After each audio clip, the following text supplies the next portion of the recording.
మొన్నే చెప్పుకున్నాం, చండీగఢ్లో బీజేపీ అనైతికమైనటువంటి విజయం సాధించారు. అక్కడ కాంగ్రెస్ ఆమ్ ఆద్మీ పార్టీ కలిస్తే మేయర్ వాళ్ళకే వచ్చే అవకాశం ఉంది. కానీ అక్కడ ఒక 8 మంది ఓట్లు అనర్హులని వేస్తే చేసేసాడు అక్కడ ఉన్నటువంటి ప్రిసైడింగ్ ఆఫీసర్. దాంతో బీజేపీ గెలిచినట్టయింది అని.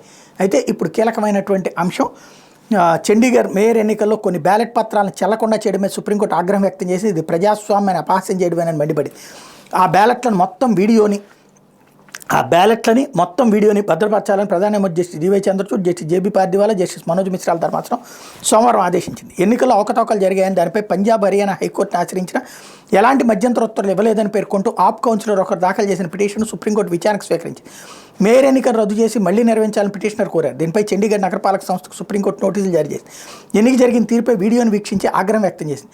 బ్యాలెట్ పత్రాలపై రిటర్నింగ్ అధికారి మార్పులు చేసినట్టు ప్రాథమికంగా కనిపిస్తోందని పేర్కొంది. ఇది ప్రజాస్వామ్యాన్ని పరిహసించడమే. జరిగిన దానిపై మేము దిగ్భ్రాంతి చెందాం. ప్రజాస్వామ్యాన్ని హత్య చేయడాన్ని అనుమతించేదే లేదు. ఆధారాలన్నీ భద్రంగా ఉంచాలి.